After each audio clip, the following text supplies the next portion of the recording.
और ऋषिकेश आना मीन्स भगवान की ब्लेसिंग्स को एक्सपीरियंस करना, भगवान की कृपा का अनुभव करना। क्योंकि जब भी हम भगवान के धाम में आते हैं तो भगवान के धाम में आकर हम सभी का शुद्धिकरण होता है, क्योंकि वहां पर आकर हमें धाम वासियों से प्रेरणा मिलती है और जो आध्यात्मिक जीवन में हम सभी के लिए आवश्यक है हमें उसको करने का 100% मौका मिलता है। प्रैक्टिकली आप अपना पूरा दिन सुबह से लेकर रात तक भगवान की सेवा में लगा सकते हैं। तो ये बहुत बड़ा अवसर है हम सभी के लिए। और इस धाम यात्रा में जो मेरा विषय है, इसके ऊपर मैं श्रीमद् भागवतम से चर्चा करूंगा, वो है भगवान वामन देव का अवतार। हम सभी जानते हैं भगवान विष्णु ने समय समय पर भक्तों के कल्याण के लिए, इस संसार के कल्याण के लिए अलग अलग अवतार दिए। तो त्रेता युग के समय में भगवान वामन का अवतार, वामन मीन्स एक ब्राह्मण के रूप में भगवान आए। 5वां अवतार था विष्णु जी का। भगवान नरसिंह देव के आने के पश्चात इस संसार में भगवान वामन देव आए। त्रेता युग की बात हम कर रहे हैं। तो अभी हम श्रीमद् भागवत से एक श्लोक पढ़ेंगे, उसके बाद हम इसके ऊपर विस्तार से चर्चा करेंगे। तत्पाद शोचम जन कल्मष अपहम साधर्म विमूर्धन अदधात सुमंगलम यतदेव गिरिशम चंद्रमौली दधान मूर्धना पर्याज भक्त्या। अनुवाद श्रील प्रभुपाद जी के द्वारा। देवताओं में सर्वश्रेष्ठ, ललाट पर चंद्रमा का प्रतीक चिन्ह धारण करने वाले शिव जी विष्णु के अंगूठे से निकलने वाले गंगा जल को अपने सिर पर भक्ति पूर्वक धारण करते हैं। धार्मिक सिद्धांतों को जानने वाले होने के कारण बलि महाराज को यह ज्ञात था। फलस्वरूप शिव जी का अनुसरण करते हुए उन्होंने भी भगवान के चरण कमलों के प्रक्षालन से प्राप्त जल को अपने सिर पर रख लिया। ऋषिकेश धाम जो है उसकी सबसे बड़ी महानता ये है कि यहाँ पर गंगा जी हैं। अभी हम सभी ने गंगा जी के दर्शन किए और ये जो गंगा जी हैं, गंगा जी को शिव जी ने अपने सिर पर धारण किया हुआ है, इसलिए शिव जी का एक नाम है गंगाधर। तो इसी में इस श्लोक में आ रहा है शिव जी का गुणगान। शिव जी ने गंगा जी को अपने सर पर धारण किया हुआ है और इसीलिए शिव जी का नाम है गंगाधर। और शिव जी के सर पे गंगा के अलावा और क्या है? अगर अब आपने ध्यान से सुना होगा, क्या है? चंद्रमा। तो उसको बोलते हैं अर्धचंद्र। आधा चंद्रमा शिव जी ने अपने सर पर धारण किया हुआ है। तो आप कह सकते हैं कि वो चंद्रमा भगवान शिव की शोभा बढ़ा रहा है या भगवान शिव चंद्रमा की शोभा बढ़ा रहा है? क्या हो रहा है? भगवान शिव ने क्योंकि चंद्रमा को धारण किया है अपने सर पे, इसलिए भगवान शिव चंद्रमा की शोभा बढ़ा रहे हैं। अर्धचंद्र गंगा को धारण किया। तो यहाँ पे प्रभुपाद तात्पर्य में लिख रहे हैं कि शिव जी ने गंगा को अपने सर पे क्यों धारण किया। उसका सबसे बड़ा रीजन ये है कि जो गंगा है, गंगा कहाँ से आई? गंगा का उद्गम कहाँ से हुआ? गंगा का उद्गम भगवान विष्णु के चरणों के अंगूठे से हुआ है। और उसको सम्मान देने के लिए, उसको आदर देने के लिए भगवान शिव ने गंगा को अपने सिर के ऊपर धारण किया हुआ है। तो अब आपके माइंड में एक प्रश्न आ सकता है कि ये जो हम चर्चा कर रहे हैं विषय, भगवान वामन देव का अवतार, इसमें गंगा जी का क्या रोल है? भगवान शिव का क्या रोल है, उनका रेफरेंस यहां पर क्यों आया है? वामन देव, भगवान वामन देव जो थे वो अदिति एंड कश्यप मुनि के पुत्र थे। एंड कश्यप मुनि को प्रजापति कश्यप भी कहा जाता था। और जब भगवान वामन देव के रूप में इस संसार में आए तो उस समय दीति एंड कश्यप बहुत ज्यादा भयभीत हो गए। वो भयभीत भी हो गए, वो बहुत ज्यादा हैरान हो गए कि भगवान आ गए उनके थ्रू, यानी कि भगवान ने उनको अपने माता पिता के रूप में स्वीकार किया था। तो बहुत बड़ी बात थी और वो बहुत ज्यादा सुखी भी थे, खुश थे, आनंदित थे, क्योंकि भगवान का इस संसार में आना कोई साधारण बात नहीं। तो इसी प्रकार से जो दीति एंड कश्यप मुनि हैं उनको बहुत ज्यादा प्रसन्नता हो रही है। तो भगवान जब इस संसार में आते हैं तो भगवान कई बार अपने जीवन में जब आते हैं तो एक साधारण रोल प्ले करते हैं, एक साधारण मनुष्य के रूप में आते हैं। भगवान दिखने में एक साधारण एक ब्राह्मण थे जब वामन अवतार में आए थे, और वामन अवतार में जब भगवान आए तो जब वामन अवतार में भगवान आए तो पहले तो सबको लगा कि ये तो साधारण ब्राह्मण है, और फिर उसके बाद यहाँ पे जब हम भगवान को देखते हैं तो हमें भगवान एक सामान्य बालक के रूप में लग सकते हैं, एक सामान्य पुरुष के रूप में लग सकते हैं, एक महापुरुष के रूप में लग सकते हैं। पर इस विषय को यदि हमें समझना है तो इसके लिए हमें थोड़ी सी बुद्धिमानी की आवश्यकता है। यदि हम बुद्धिमान नहीं होंगे तो हम भगवान की महानता को नहीं समझ पाएंगे। श्रील प्रभुपाद इसके तात्पर्य में बताते हैं कि जन्म कर्म च में दिव्यम एवं यो वेति तत्वता। हो सकता है बाह्य दृष्टिकोण से भगवान एक साधारण मनुष्य के समान लग सकते हैं, बट आंतरिक दृष्टिकोण से यदि हम शास्त्रों के अनुसार भगवान की क्रियाकलापों को समझने का प्रयास करें तो हमें पता चलेगा कि भगवान दिखने में साधारण मनुष्य लग सकते हैं, परंतु वास्तविक रूप में जब भगवान इस संसार में आते हैं तो भगवान का कुछ ना कुछ उसके पीछे प्रयोजन होता है, उद्देश्य होता है। तो माइंड में प्रश्न आ सकता है कि जब भगवान वामन देव के रूप में आए तो उसके पीछे क्या प्रयोजन था? एक्चुअली जो इंद्र था, देवों का राजा इंद्र, बलि महाराज ने देवों के राजा इंद्र को हराया था, और फिर सभी देवतागण गए थे किसके पास? भगवान विष्णु के पास। उन्होंने विष्णु से प्रार्थना करी कि भाई हमें बचा लीजिए।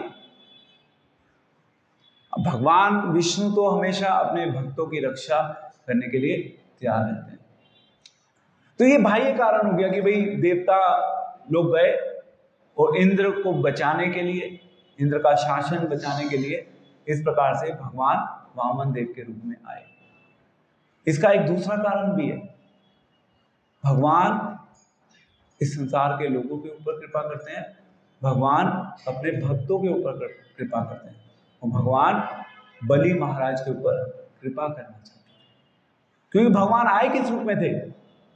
एक साधारण ब्राह्मण के रूप में आए थे। एक साधारण ब्राह्मण के रूप में आकर भगवान भिक्षा मांगकर, भगवान जो सभी लोगों के स्वामी हैं, जिनके पास सभी चीजों का अधिकार है, वो भगवान भिक्षा मांग रहे हैं एक ब्राह्मण के रूप में आकर। वो भिक्षा मांगकर वो बलि महाराज के ऊपर अपनी कृपा कर रहे हैं। भगवान की कृपा मीन्स भगवान अपनी कृपा के थ्रू हम सभी को अपने पास बुलाने का अवसर बनाते हैं।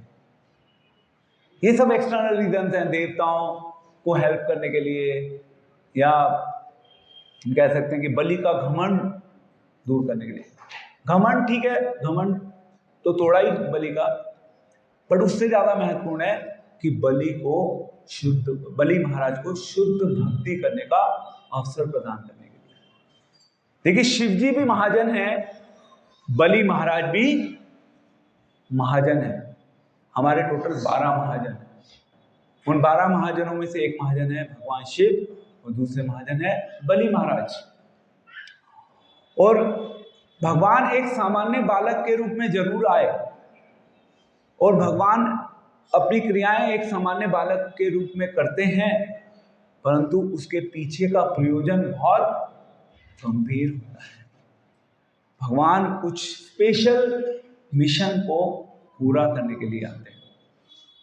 तो जब भगवान वामन देव के रूप में आए तो इस भागवतम में एक वर्ड यूज हुआ है अमृत भू।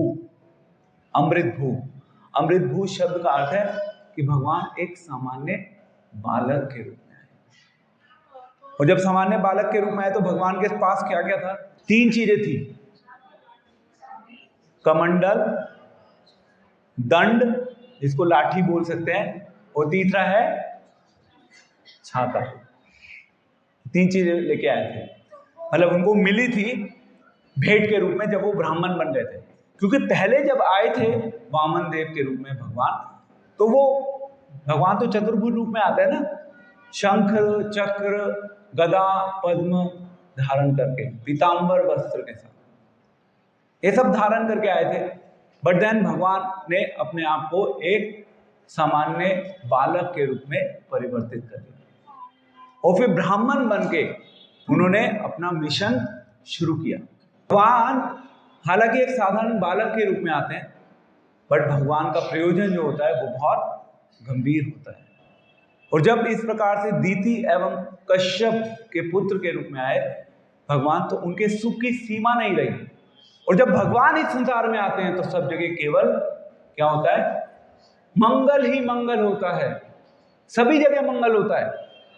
उदाहरण के रूप में जैसे अगर आप बाहर पेड़ को देखेंगे तो आपको लगेगा पेड़ बिल्कुल सूखे हैं, उसके ऊपर फल नहीं है।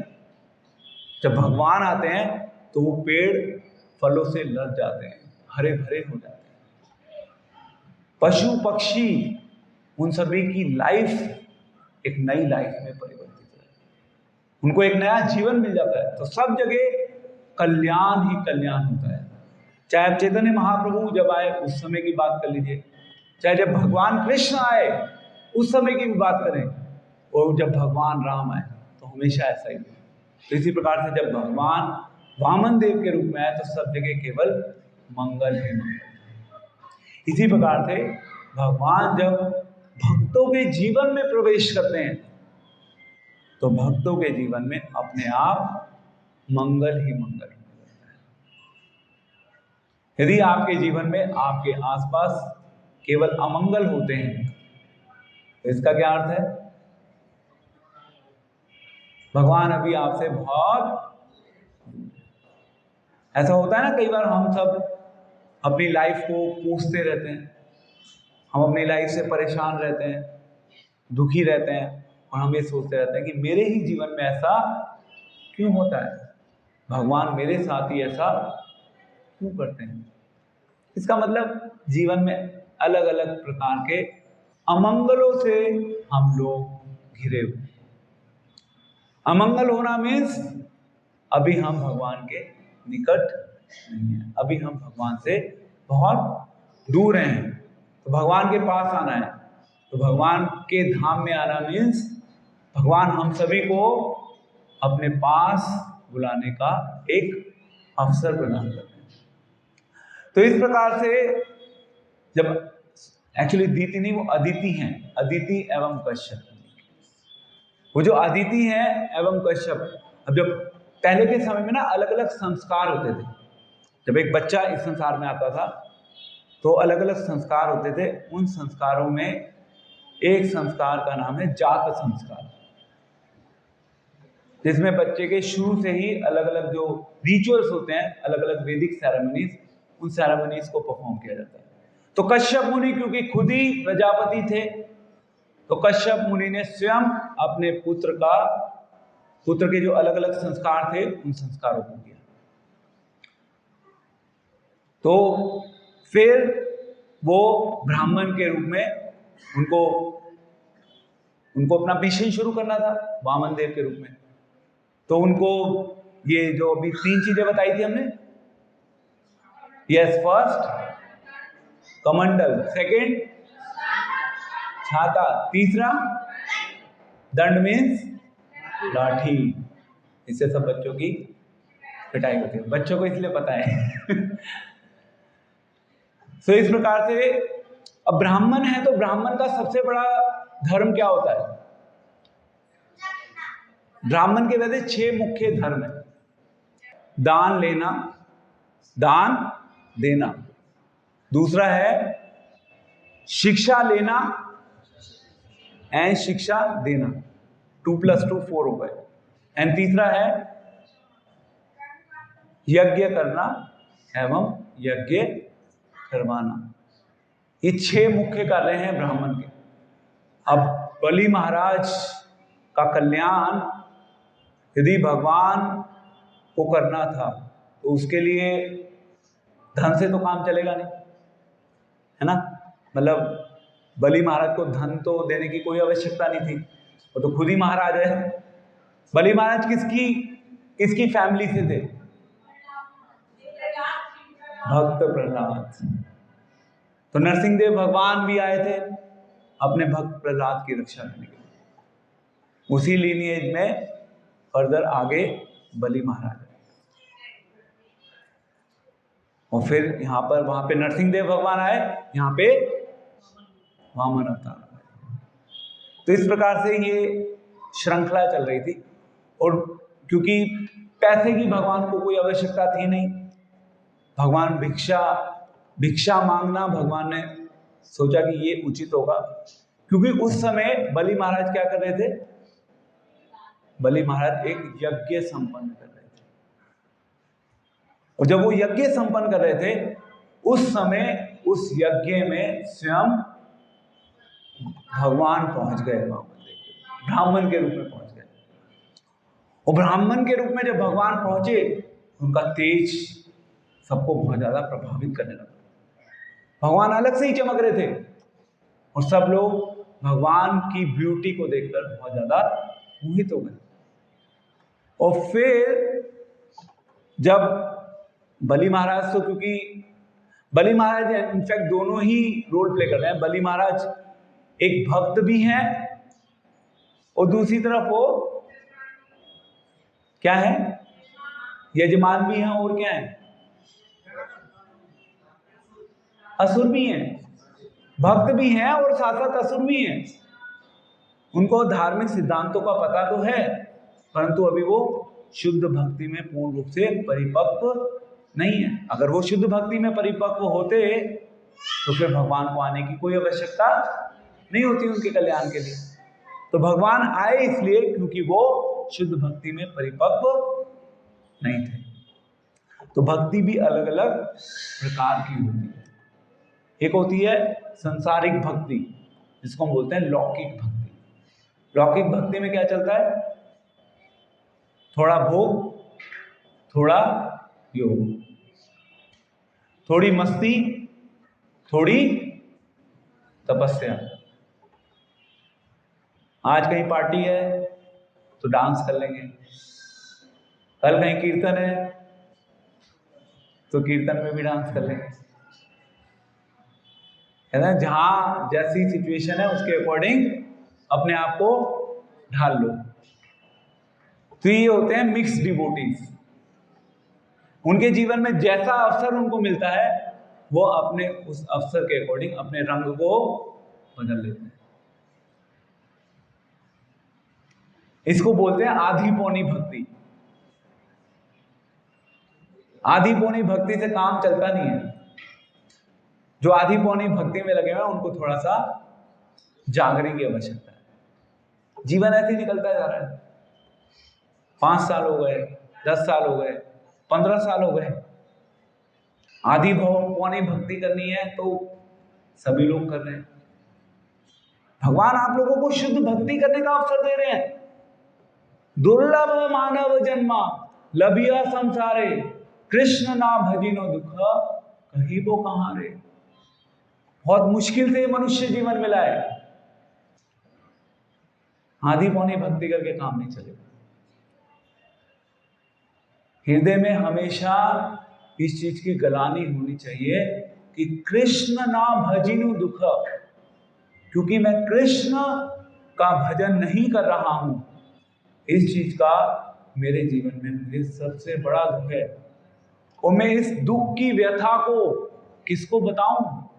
और यदि मैं किसी को बताऊंगा भी तो कोई इस व्यथा को नहीं समझेगा। हम सबको अपनी स्थिति पता है, हम में से कौन कितना पानी में है, हम सब अपने आप को जानते हैं। हम भक्तों के समाज में रहकर धोती कुर्ता पहनकर तिलक लगा के बहुत अच्छे से सब कुछ कर सकते हैं, बट जब तक इसी जीवन में हमने कृष्ण के द्वारा जो शुद्ध भक्ति का मार्ग है, जो कृष्ण ने हम सभी को दिया है, अगर हमने उस मार्ग का अंगीकार अपने जीवन में नहीं किया तो सब बेकार, श्रम एवं ही केवल, सब व्यर्थ हो जाएगा। तो भगवान ने आप लोगों को अवसर दिया है, भगवान ने आपको चुना है, भगवान आपको चुन रहे हैं, बट भगवान के उस चुनाव को आप खुद ही रिजेक्ट करके इस संसार में अपने आप को व्यस्त करके रखा हुआ है। आप सबने, हम सब ने अपने आप को इस संसार में व्यस्त किया हुआ है और भगवान के चुनाव को हम रिजेक्ट कर रहे हैं। 1 साल नहीं, 2 साल नहीं, 10 साल, 15 साल, 20 साल, हमने भगवान को जो प्रॉमिस दिया है, हमने उस प्रॉमिस को ब्रेक कर दिया। अब पता होना चाहिए प्रॉमिस क्या दिया है। हमें पता भी नहीं है कि हमने क्या प्रॉमिस दिया है। हम कुछ प्रॉमिस करके आए थे भगवान, हमने भगवान से प्रॉमिस किया था कि भगवान जब मैं इस संसार में आऊंगा तो इस संसार में आके मैं आपकी शुद्ध भक्ति करूंगा, सेवा करूंगा। इस संसार में आते ही हम इस संसार के वर्लपूल में हो गए, बिजी हो गए, भूल गए भगवान को जो प्रॉमिस हमने दिया था। पर भगवान इतने दयावान हैं, भगवान का प्रॉमिस हमने दिया है भगवान को, हमने उस प्रॉमिस को ब्रेक किया, परंतु भगवान ने दया करना कभी नहीं छोड़ा। ये भगवान का स्वभाव। भगवान जब हमारे दोष देखने की बात आती है तो भगवान अपनी आंखों को बंद कर देते हैं, और जब वैसे तो हमारे अंदर कोई गुण नहीं है, फिर भी भगवान देखते हैं कि इसमें एक ये छोटा सा गुण है, शायद मैं ट्राई करता हूं इसको अपनी कृपा देने का। तो इस प्रकार से भगवान ट्राई करते रहते हैं। भगवान समय समय पर हमारे जीवन में हमारे लिए उन अवसरों को क्रिएट करते रहते हैं। भगवान के रेफरेंस में एक वर्ड यूज हुआ है, अखिल भारत संभृता, जिसका अर्थ है क्योंकि भगवान के कंट्रोल में सभी चीजें हैं, भगवान से ही इस संसार में सभी चीजें आई हैं, और भगवान सभी के स्वामी हैं। भगवान के जीवन में किसी भी चीज की कोई कमी नहीं है, फिर भी भगवान भिक्षा मांगना स्वीकार करते हैं, और उस भिक्षा के माध्यम से भगवान इस संसार के जीवों के ऊपर अपनी कृपा दृष्टि करते हैं, जिससे कि इस संसार के जीवों का कल्याण हो सके, हमारा कल्याण हो सके। और भगवान उस कल्याण के अवसर हमारे जीवन में समय समय पर ढूंढते रहते हैं। तो मैं बताया था कि इस प्रकार से यशो बलि महाराज के पास, बलि महाराज की जो सभा थी, उस सभा में इस प्रकार से वहां पर कौन आए? भगवान वामन देव। जब भगवान आते हैं, जब घर में संत महात्मा आते हैं, तो ये वैदिक परंपरा होती है कि हमें उन संत महात्माओं के क्या करने चाहिए? पाद प्रक्षालन करना चाहिए, पाद प्रक्षालन करना चाहिए। तो पाद प्रक्षालन का क्या मतलब है? उनके चरणों को धोना चाहिए। ये वैदिक परंपरा है। जब भी हमारे महाराज आते हैं, सन्यासी आते हैं, तो ये एक वैदिक परंपरा का हिस्सा है। तो अब बलि महाराज की सभा में स्वयं भगवान वामन के रूप में आए थे। उस समय किसी को पता नहीं था कि ये भगवान है, परंतु भगवान का तेज, भगवान का सौंदर्य सबको भगवान की ओर आकर्षित कर रहा था। और सबने इस चीज के ऊपर विचार किया उस सभा में, क्योंकि वहां पे यज्ञ चल रहा था। सबने विचार किया कि ये कोई साधारण व्यक्ति नहीं है। वो ब्राह्मण के रूप में गए थे भगवान, एक बोने ब्राह्मण के रूप में, छोटे से ब्राह्मण के रूप में, बहुत सुंदर लग रहे थे भगवान। तो फिर जो बलि महाराज थे, बलि महाराज ने भगवान के पांच चरणों का अभिषेक किया। अब यहां पे क्या हो रहा है? इस प्रकार मुक्तात्माओं को सदैव सुंदर लगने वाले भगवान का समुचित स्वागत करते हुए, भगवान का स्वागत, सत्कार, आदर करना, ये हमारी वैदिक परंपरा है। कोई भी घर में आ जाएगा तो उसका हमें सम्मान करना चाहिए, सत्कार करना चाहिए। तो अब इस प्रकार से बलि महाराज ने भी, क्योंकि भगवान घर आए थे उनके, तो उनका यथोचित आदर सत्कार किया, उनके चरण कमल को पूजना शुरू किया। ये वैदिक सिस्टम होता है। जब आप गंगा पर जाते हैं तो क्या करते हैं? सबसे पहले क्या किया जाता है? सबसे पहले गंगा माँ को प्रणाम करेंगे आप। प्रणाम करने के बाद आचमन करना होता है। आचमन करने का अर्थ है कि हम वो जो गंगा जल है, उस गंगा जल से अपने सिर पे उसको धारण करते हैं, जिस प्रकार से भगवान शिव ने किया हुआ है। और जिस प्रकार से भगवान शिव का अनुसरण करते हुए बलि महाराज ने किया। और ये जो महाजन होते हैं, ये महाजन लोग हमें अपने जीवन से शिक्षा देते हैं, हमें सिखाते हैं कि हमें करना क्या है। तो भगवान शिव ने किया हुआ है, बलि महाराज ने किया हुआ है, हमें उन्हीं के पद चिन्हों का अनुसरण करना है। उनके पद चिन्हों का अनुसरण करते हुए हमें भी वो जो गंगा जल है, उस गंगा जल से उसको अपने सर पे धारण करके आचमन करना चाहिए। क्योंकि ये जल कोई साधारण जल नहीं है। ये जल सीधा भगवान के ये जल सीधा भगवान के चरणों से आया है।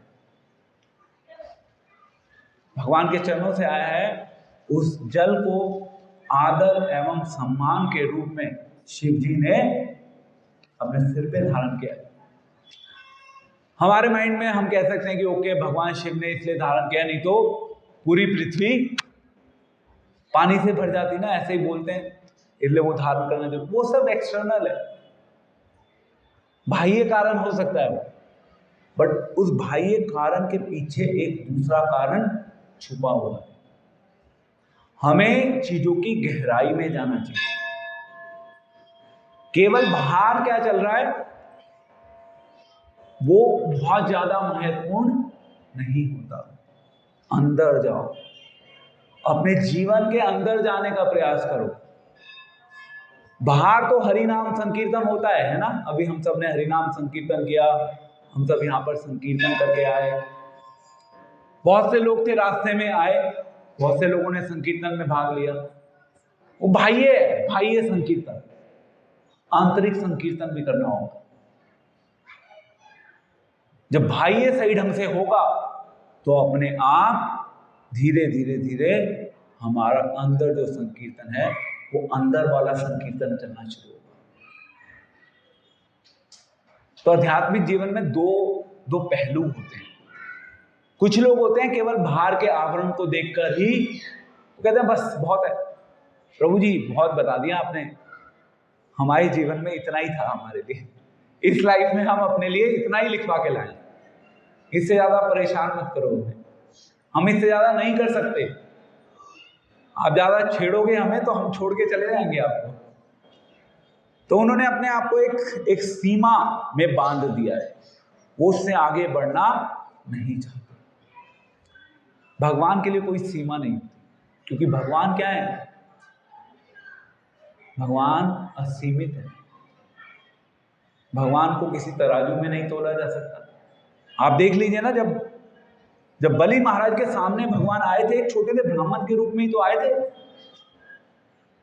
और जब भगवान को भिक्षा के रूप में भगवान ने 3 पग भूमि मांगी थी, है ना, तो भगवान ने अपने आकार को कितना बड़ा कर लिया था। एक तरीके से भगवान ने छल किया था। भगवान ने बलि महाराज के साथ चीटिंग करी थी। अब आप तो कह सकते हैं ओके भगवान है, कुछ भी कर सकते हैं, फाइन, बट अगर आप धार्मिक सिद्धांतों के अनुसार चलें तो भगवान ने वहां पर बलि महाराज के साथ चीटिंग करी थी। चीटिंग करी थी तो क्या करना है आगे, इसके बारे में हम आगे फिर कल बात करेंगे, जब भी मौका मिलेगा तब बात करेंगे। तो अभी ये शुरुआत हुई है। यहाँ पे आप देख सकते हैं किस प्रकार से भगवान शिव गंगा का सम्मान कर रहे हैं, क्योंकि गंगा जो है भगवान विष्णु से जुड़ी हुई है। तो आप गंगा को देखिए, गंगा को देखते समय ये मत सोचिए कि पानी कितने अच्छे तरीके से बह रहा है, पानी कितना सुंदर है, कितना सुंदर नजारा है, ये सब बाह्य हो गया। आपको यहाँ पे पानी बहुत सुंदर लग रहा है, परसों अगर आप हरिद्वार जाएंगे तो वहां पे आपको पानी बहुत गंदा भी लगेगा। ये सब चीजें महत्वपूर्ण नहीं है। अब आप यमुना की बात करोगे, दिल्ली में पानी तो बिल्कुल गंद है। एक्सटर्नल में नहीं जाना, हमें उसकी गहराई को समझना होगा, उसके पीछे जाइए, क्योंकि गंगा विष्णु से जुड़ी हुई है, इसलिए हम गंगा को सम्मान देते हैं। दूसरे शब्दों में गंगा मां भगवान विष्णु की परम भक्त हुई, ठीक है।